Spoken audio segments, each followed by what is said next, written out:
आज की इस वीडियो में हम सीखने वाले हैं टैली के अंदर कंपनी को कैसे ट्रांसफ़र करें।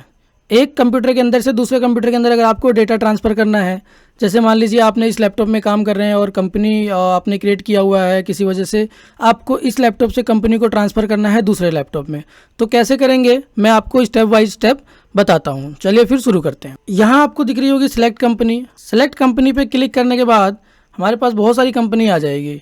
अभी हमें सारी कंपनी तो ट्रांसफ़र नहीं करनी, लेकिन हम एक कंपनी को ट्रांसफ़र करके देखते हैं। अगर हम जैसे एक कंपनी को ट्रांसफ़र कर सकते हैं, वैसे ही सभी कंपनीज़ को भी ट्रांसफ़र कर सकते हैं। यहाँ पे देखिए बहुत सारी कंपनीज़ हैं और जिस भी कंपनी को आपको ट्रांसफ़र करना है, सपोज़ हम एक कंपनी को ले लेते हैं। यहाँ पे ये कंपनी है A to Z नाम से, तो इस कंपनी को हमें ट्रांसफ़र करना है दूसरे लैपटॉप में। तो यहाँ पे आपको कंपनी ट्रांसफ़र करने से पहले आपको कंपनी का नंबर देखना पड़ेगा। यहाँ पे देखिए कंपनी के राइट साइड में नंबर दिख रहा है 10079। अब ये क्यों देखना है हमें, क्योंकि जहाँ पर भी जिस भी फोल्डर में ये कंपनी सेव होता है वहाँ पे नाम से नहीं शो होता, यहाँ पे नंबर से शो होता है। तो लोकेशन कहाँ पे जा रहा होगा, यहाँ पे देखिए ऊपर हमें पाथ दिख रहा है। यहाँ पे सी ड्राइव के अंदर, यूज़र फोल्डर के अंदर, फिर पब्लिक फोल्डर के अंदर, फिर टैली ERP9, फिर डेटा फोल्डर। अगर आपको नहीं पता टैली का डेटा कहाँ पर है, तो आप जब सेलेक्ट कंपनी में आएंगे तो आपको यहाँ पाथ के अंदर ऑटोमेटिक दिख जाएगा कि जो भी आप कंपनी बना रहे हैं, डेटा बना रहे हैं, वो कहाँ पर जा कर के सेव हो रहा है। तो ये सबसे आसान तरीका है कि आप यहाँ पे देख सकते हैं कि आपका डेटा सेव कहाँ पे हुआ है, और उसके बाद आपको देखना है कि आपके कंपनी का नंबर क्या है, 10079। अब चलिए हम कंपनी को ढूंढते हैं कि कंपनी है कहाँ पर। तो दिस पीसी के अंदर हम आ जाते हैं। दिस पीसी के अंदर वहाँ बताया था लोकल डिस्क C, फिर यूजर्स के अंदर पब्लिक के अंदर टैली ERP9 के अंदर डेटा, और डेटा के अंदर हमारे ये सारे डेटा आ गए जो वहाँ पे कंपनी नाम से दिख रहे थे। अब वही कंपनी यहाँ पे नंबर से दिख रहे हैं। तो हमारा था 10079। तो यहाँ पे ढूंढने में ये रहा, देखिए यहाँ पे हमें डेटा दिख गया 10079। अब ये डेटा जो हमें चाहिए, इस डेटा को हम कॉपी कर लेंगे और एक फ़ोल्डर में जाके पेस्ट कर देंगे। तो चलिए मैं इसे कॉपी कर लेता हूँ, और पेस्ट करने के लिए हम दोबारा दिस पीसी में जाएंगे। अभी यहाँ पे कोई भी पेन ड्राइव मैंने नहीं लगा रखा है, तो मैं एक पेन ड्राइव लगाऊंगा और फिर डेटा कॉपी करूँगा। अब हमने पेन ड्राइव भी लगा दिया। अब ये 10079 का कंपनी था। मैं एक बार और आपको कॉपी करके दिखा देता हूँ। राइट क्लिक किया मैंने, कॉपी किया। अब मैं दिस पीसी में दोबारा जाऊं तो यहाँ देखिए मैंने पेन ड्राइव अपना लगा चुका हूं। अगर मैं पेन ड्राइव के अंदर जाता हूं तो कुछ फाइल्स है, और मैं टैली का डेटा रखने के लिए एक न्यू फोल्डर बना लेता हूं और इसका नाम रख देता हूं टैली डेटा करके। तो ये फोल्डर मैंने बना लिया। अब यहीं पर वो डेटा जो मैंने कॉपी किया, जो फोल्डर मैंने कॉपी किया कंपनी के डेटा का, उसको मैं यहाँ पर पेस्ट कर देता हूँ। अब ये आ चुका है।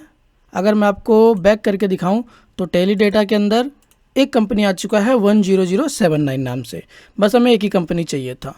पहले पीसी से कंपनी का फोल्डर कॉपी करने के बाद पेन ड्राइव को दूसरे कंप्यूटर में लगाने के बाद हम दूसरे पीसी में भी सेम प्रोसेस रखेंगे डेटा कॉपी करने का। फ़िलहाल मेरा ये वही लैपटॉप है, बट मैंने यहाँ पे क्या किया है कि टैली के अंदर जितने भी डेटा थे मैंने सबको डिलीट कर दिया। इसको मैंने बिल्कुल फ्रेश बना दिया, जिससे आपको समझ में आ जाए आसानी से कि जो मैंने डेटा कॉपी किया है वो कैसे हुआ। अगर मैं आपको सिलेक्ट कंपनी में जाके दिखाऊं तो आप देख सकते हैं यहाँ पे कोई भी कंपनी नहीं है, क्योंकि मैंने सारी कंपनी डिलीट कर दिया है। तो आप इसको समझ लीजिए बिल्कुल फ्रेश पीसी है। मतलब फर्स्ट कंप्यूटर से हमने डेटा कॉपी किया, अभी हम सेकेंड कंप्यूटर में आए हुए हैं। अब हमारे पेन ड्राइव के अंदर जो डेटा था, जो हमने यहाँ पे टैली डेटा के अंदर हमने जो सेव करके रखा हुआ है ऑलरेडी, इसी डेटा को आपको दूसरे कंप्यूटर के फोल्डर में जाके पेस्ट करना है। लोकेशन क्या रहेगा, सेम वही लोकेशन रहेगा जिस लोकेशन से हमने कॉपी किया हुआ है, वही दूसरे कंप्यूटर में सेम लोकेशन पेस्ट भी करना है। सपोज़ मैंने यहाँ पे राइट क्लिक करके इसे कॉपी कर लेता हूँ, और दिस पीसी में जाने के बाद आपको सेकेंड कंप्यूटर में लोकल डिस्क C में ही जाना है, फिर यूज़र में जाना है, यूज़र के अंदर पब्लिक में जाना है, और टैली ERP9 डेटा के अंदर जाना है। देखिए यहाँ पे कोई भी डेटा नहीं है, कोई भी कंपनी नहीं है। अब ये तो मेरे लैपटॉप के अकॉर्डिंग आ रहा है कि मेरे लैपटॉप में सी ड्राइव के अंदर ही कंपनी का डेटा है, बट आपके कंप्यूटर में या आपके लैपटॉप में अगर ऐसा ना हो तो आप खुद जाकर देखेंगे टैली के अंदर कि जो इस टैली का डेटा सेव हो रहा है वो कहाँ पर हो रहा है। तो सेम आप टैली ओपन करेंगे। टैली ओपन करने के बाद आप सिलेक्ट कंपनी में जैसे ही जाते हैं तो ये टैली खुद बता देगा कि ये ऑटोमेटिक डेटा कहाँ से पिक कर रहा है। तो कहाँ से कर रहा है, सी ड्राइव, यूजर्स के अंदर पब्लिक के अंदर टैली ERP9 और फिर उसके अंदर डेटा नाम का फोल्डर है। तो अभी हम तो अपने कंप्यूटर के हिसाब से हमने सही फोल्डर खोला हुआ था, तो दोबारा हम जाते हैं local disk C, users, public, tally ERP9, data, और जो डेटा हमने पेन ड्राइव के अंदर से कॉपी किया है उस फोल्डर को हम राइट क्लिक करके पेस्ट कर देंगे। अब इससे क्या हुआ कि फर्स्ट कंप्यूटर से जो हमने कंपनी उठाया सेकंड कंप्यूटर में लाके पेस्ट कर दिया, लोकेशन दोनों का सेम था तो हमने सेम लोकेशन पे आकर के पेस्ट किया।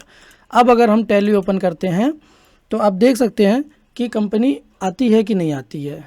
अगर आपने सही लोकेशन पे डेटा पेस्ट किया होगा तो कंपनी आएगा, सही लोकेशन पे नहीं किया होगा तो कंपनी नहीं आएगा। यहाँ देखिए सिलेक्ट कंपनी करता हूँ, सेम वो जो A to Z नाम से कंपनी थी वही कंपनी आई है। तो ये रहा कंपनी का डेटा ट्रांसफ़र। इसी को दोस्तों कंपनी ट्रांसफ़र भी बोलते हैं, डेटा ट्रांसफ़र भी बोलते हैं। अगर इस वीडियो में कोई भी दिक्कत आपको लग रही हो या कोई भी क्वेश्चन लग रहा हो, डाउट हो, तो आप मुझसे पूछ सकते हैं, मैं उसका जवाब ज़रूर दूंगा।